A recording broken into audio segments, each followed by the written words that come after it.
This podcast is powered by the pros at Paschal Air Plumbing and Electric. Arkansas owned, Arkansas operated. GoPaschal.com. Passed away at 93 years old yesterday. You've got a few more years on Tommy and myself. Any thoughts on the Hall of Famer? I wouldn't say gone too soon, but a guy that definitely impacted the game greater than almost anyone. Yeah, no doubt. I mean, I caught him at the very tail end of his career, and it was one of those careers that you knew that was a Hall of Fame type career. You know, even when I was young, and he was special. But 93 years old, lived a long life, and definitely one of the more respected guys ever in baseball, and credited with one of the greatest catches ever. It's sad, but at the same time, again, 93 years old, man, I'll take that in a heartbeat. Yeah, it's way longer than, unfortunately, Alex Collins or Ryan Mallett, who we've talked extensively about. Alex is formally getting inducted. Of course, he's not here with us, but this upcoming fall, that Friday night before the UAB game, I know that you had a relationship with him for quite some time. How cool is it to see him being included in this upcoming Arkansas Hall of Honor class? It's pretty neat. I mean, obviously it's bittersweet, but it shows the respect that the program and the fans have for Alex. And matter of fact, I was texting his head coach yesterday after seeing that, and it definitely brings back a lot of memories. The recruiting process, him being in Fayetteville, and then him going to the NFL, and just the guy that he was. I mean, he was always had a smile on his face, and really touched a lot of people, and enjoyed being a Razorback, and really embraced the state, and quite unique young man. I mean, I remember the first time I talked to him was in Los Angeles for the Simplify All-American game, and his head coach Doug Gatewood told me, he said, he's a different dude, and I really didn't know what he meant until I talked to him, and he was just such a sharp young man, and just he was kind of an old soul a little bit, because the first time we talked, I asked him about some of his idols in football, and he went back a long ways in the NFL, and so it kind of told me that he was kind of a student of the game a little bit. Yeah. Another guy that we're all familiar with, and guy we get to see every day, Matt Jones, co-host of Halftime with Phil. And, I mean, I don't think he personifies Razorback legend, goes into the Hall of Honor as well this year, along with Raven Caldwell. I think those two guys got the common tie with both playing at Fort Smith Northside. Yeah, both. I know, obviously, teammates of both of them, and both of their teammates very, very respected.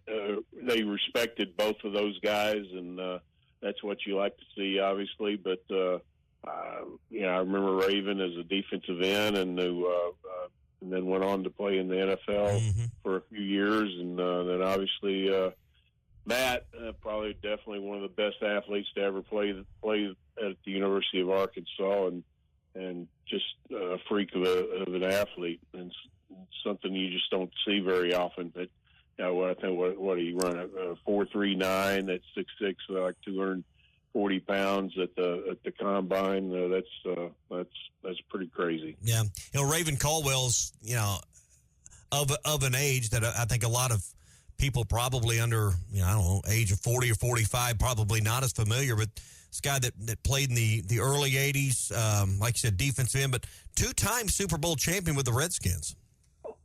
Yeah, no doubt. I forgot about that. That's right. Yeah. And they may be the Commanders, but they'll always be the Redskins for me. Yeah. Growing up, I mean, anyway. I don't want to get too political, but they'll always be the Redskins, and it'll be. I hear Commanders, and it still doesn't stick with me, man. Yeah, it was with Washington, 87 to 92, and won those titles. Artie, Tommy asked you about Matt's recruitment. What do you, or Matt as a Hall of Honor, what do you remember about Matt's recruitment? I've heard him talk a little bit. He doesn't like to go too much into himself. He's just a very humble guy. What do you remember about Matt getting recruited out of both Van Buren and Northside 20-plus years ago? You know, he was I'm pretty sure, if I remember right, he was a consensus 3-star, which really, he was projected as an athlete. I think I'm pretty sure he was. He played quarterback, obviously, but I just tend to think that, for whatever reason, he should have been it's hard to believe he wasn't at least a 4-star. Mm-hmm. He was definitely a 5-star athlete. I guess just because he played, maybe if he played receiver or something, he probably might have been rated higher. But he was, it was Oklahoma and Arkansas, the best I ever recall. But and obviously Arkansas won out. And luckily they did. We can thank 2002 Miracle on Markham amongst the other great plays, 03 ambushing the guys in Austin. And we're, of course, fortunate, like Tommy said, to have him as a team member here at ESPN Arkansas. One of the cool storylines the last day or so has been Jake Bates, Richard, who goes from the UFL, now signed with the Detroit Lions. We're excited. We're going to get a chance to talk with him at 8 a.m. tomorrow about his journey. It's kind of interesting. At Arkansas, he didn't really he didn't do kicks because Cam was handling the kicks. He did the kickoffs, but then he's blasting 60-plus yarders for the other Michigan team, that professional team. What did you think about Jake getting a chance to fulfill his dream and play the National Football League that came down yesterday? Well, you always knew he had the leg because, my gosh, he boomed the kickoffs. Mm-hmm. But, he's one of those guys, obviously, got the opportunity, made the most of it, and now he's going to have a bigger opportunity. So that's a lot of credit to him. He could have pouted. He could have, he just did his thing. And when he had the opportunity on the professional level, he really, he's a household name in a lot of places just because from a historical standpoint, with how many 50-yarders and 60-yarders that he made. You just hope that he continues and he's able to be consistent, because obviously you're not consistent on the NFL level, you won't be a kicker long. Yeah. Richard Davenport with us on the McClarty Daniel Hotline. Camp season, I know there's a lineman camp today, and the reason I know that is there is a Studley 5'6", 5'7.5", 160-pounder from freshman from Fort Smith Southside named Dylan Kraft that is going to the lineman camp this morning. I'm sure he's going to turn a lot of heads, RD, but in all seriousness, I do know that lineman camp's going on today. There's a lot of camps that kind of wind down the month of June and get some prospects on campus. Yeah, this is the last one for the summer as far as camps, and also they have a 7-on-7 event, 16 teams from around the state and surrounding states. I know Bentonville would be there, Fayetteville. I was looking at the list. I forgot some of the others, but Bentonville West. Bentonville West is going to be there also. Yeah, but that Kraft guy, I've been hearing about him. Yeah. And, I'm kind of excited to watch him. I guess you're going to be there today. Well, it's going on now. They're on their way right now. It's a 7:30 start. Right. So. It starts at 9:30. Yeah. Yeah. I think he's got to be there and register at 8 anyway. They're searching the sundial out so they can time his 40. But for what he doesn't have in size, he makes up for lack of speed. So. I'm sure he'll be a standout today. Richard, a couple recent developments for Arkansas football in the class of 25. The Keandre Johnson kid from, I believe, Georgia, and then you've got the other guy from Texas. Can you tell about Arkansas's two recent defensive lineman additions to the 25 class? Yeah, Jaquinton Madison, 6'3", about 280-pound defensive tackle. He's the one from Georgia, Okay. but he had Missouri, I think Louisville, Kansas, several other offers, and he officially visited over the weekend and pulled the trigger on Sunday, as did Keandre Johnson, who had offers from Texas A&M, LSU, TCU. I mean, he had an impressive offer list, 6'3", about 245 pounds. He'll play the edge. And Johnson also played tight end too, so he's a guy that could, if the line is kind of deep at the defensive end situation, you need a tight end. I mean, he's very capable because he ran a 22, I think a 22.6 or 22.9 in the 200 meters as a ninth grader.